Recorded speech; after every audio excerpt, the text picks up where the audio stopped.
Hey, Mind Obscura's curious community, hope you're ready for a mind-blowing dive. Imagine a crowded coffee shop, everyone's chasing likes, swiping for love, or snapping selfies. But one guy's just chilling, earbuds in, lost in a philosophy audiobook. And that makes him dangerous. Why? Stick around, because this will flip how you see solitude forever. Let's be honest, society's got you hooked on needing others. Every ad, every app, every influencer screams, you're not enough on your own. Buy this to look cool. Post that to get likes. Find your soulmate to feel whole. It's a trap, and you're the target. Why? Because a needy you is a profitable you. Social media platforms like Instagram and TikTok are designed to keep you scrolling, comparing, and feeling less than. A 2024 study from the Journal of Social and Clinical Psychology found that cutting social media to 30 minutes a day slashed anxiety and boosted happiness. But society doesn't want you to know that. Look around. People are addicted to validation, likes, comments, followers. It's a dopamine hit, but it's fleeting. Behind those perfect posts, many are wrestling with insecurity, loneliness, even depression. Yet, we're told constant connection is the answer. But what about that guy in the coffee shop?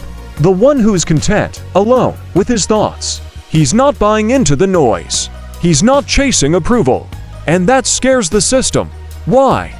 Because someone who doesn't need validation can't be controlled. They don't fall for ads promising happiness in a new gadget. They don't bend to social pressure to fit in. They think for themselves, and that's a threat to a world built on conformity. But here's what most people miss. Solitude isn't loneliness. It's power. And society's been lying to you about it. So, how do you become that person, the one who's free, unshackled, and dangerous in the best way? Let's turn to two thinkers who mastered solitude, Marcus Aurelius and Friedrich Nietzsche. Marcus Aurelius. Solitude as strength. Picture this, a Roman emperor, ruler of millions, yet every night, he's alone, scribbling in his journal. Marcus Aurelius, one of history's most powerful men, wrote meditations not for fame, but for himself. He'd reflect, asking, what did I crave today that I didn't need? What fears held me back? Did I chase approval at the cost of my values? This wasn't just journaling, it was mental training. He called it the discipline of desire, building a mind so strong that external noise couldn't touch it. He wrote, you have power over your mind, not outside events. Realize this, and you will find strength. Solitude was his gym, where he forged clarity and resilience. Friedrich Nietzsche. Solitude as rebellion. Now, meet Friedrich Nietzsche, a philosopher who lived like a lone wolf. In Thus Spoke Zarathustra, he wrote, the individual has always had to struggle to keep from being overwhelmed by the tribe. Nietzsche saw most people as sheep, blindly following society's rules, believing what their parents, friends, or culture told them. But the person who dares to be alone, they start asking dangerous questions. Why do I believe this? Who profits from my conformity? What's true for me? Nietzsche lived this.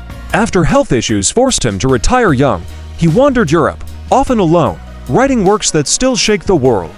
Solitude wasn't just escape, it was where he became the free spirit, the Bermensch, who creates their own values. He saw solitude as a mountain climb, painful, isolating, but transformative. You go up alone, face your demons, and come back stronger, with something real to offer. Modern evidence. This isn't just ancient wisdom, science backs it up. A 2022 study from the University of British Columbia found that time alone in nature boosted vitality and energy more than social time. Another study in Personality and Social Psychology Bulletin showed solitude sparks creativity. People who spent time alone before a task outperformed those distracted by others. Even icons like Steve Jobs, who took long solo walks, or Bill Gates, with his Think Weeks, used solitude to fuel innovation. So, why does society push back? Because a self-sufficient mind doesn't buy what it's sold. It doesn't conform. It's free. The 4 pillars of solitude. Here's how to harness this power. Radical self-honesty. Face your fears, flaws, and desires head-on.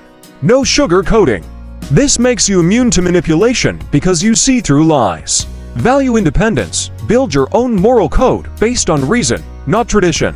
Like Nietzsche, question everything society hands you. Emotional self-sufficiency. Find peace within yourself, not in others' approval. This frees you from the need for external validation. Intellectual courage. Dare to think thoughts others avoid. Follow truth, even if it's uncomfortable. This makes you unstoppable. But here's what most get wrong. Solitude isn't about cutting people out. It's about choosing when to connect and doing it from strength, not need. Imagine this: you're no longer chasing likes or approval. You're not swayed by trends or peer pressure. You're whole, on your own. What happens next? The paradox of solitude. Here's the kicker: when you don't need others, you become magnetic. People are drawn to your confidence, your authenticity. Relationships get better because you choose them, not because you're desperate. A 2021 study from the University of Rochester found that people who value solitude have stronger, more authentic connections. Why? Because they're not clinging, they're choosing. Work transforms too. Without the need for constant praise, you focus on what matters, doing great work for its own sake. Life feels richer because you're living by your values, not society's script. Take Sarah, a graphic designer I read about on Medium. She used to post every project online, craving feedback. But after embracing solitude, she started creating for herself. Her work got bolder, her clients noticed, and her career soared not because she sought validation, but because she found her voice. Overcoming objections. You might be thinking, but aren't humans social creatures? Sure, we need connection, but balance is key. Too much social noise drowns out your inner voice. Or maybe you're worried solitude means loneliness. It doesn't. Loneliness is feeling empty. Solitude is feeling full. Research shows solitude boosts self-awareness and happiness when chosen intentionally. Even extroverts benefit. Think of it as recharging your soul. How to start? Ready to try. Here's your blueprint. 10 minutes of solitude. Sit alone. No distractions. Let your thoughts wander. It's tough at first, but it's like a muscle. Keep at it. Nightly reflection. Like Marcus Aurelius. Journal about your day. What did you do well? What could be better? What's driving you? Question beliefs. Ask, is this mine or society's? Challenge one belief this week. Solo joy. Find one activity you love: alone reading, hiking, sketching. Make it yours. Say no. Protect your alone time. Skip that party if it doesn't spark joy. The cost and reward. It's not easy. People might call you weird or distant. Some friends may drift away, threatened by your independence. But the cost of conformity is higher. It's your soul. By embracing solitude, you gain freedom, clarity, and a life that's truly yours. So, here's your challenge: become dangerous. Not harmful, but unstoppable. Think for yourself. Live by your own code. Find strength in your own company.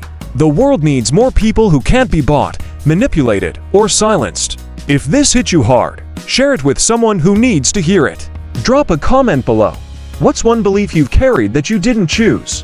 Where have you sought validation instead of self-respect? Hit that subscribe button for more mind-expanding content, and check out our philosophy playlist for deeper dives.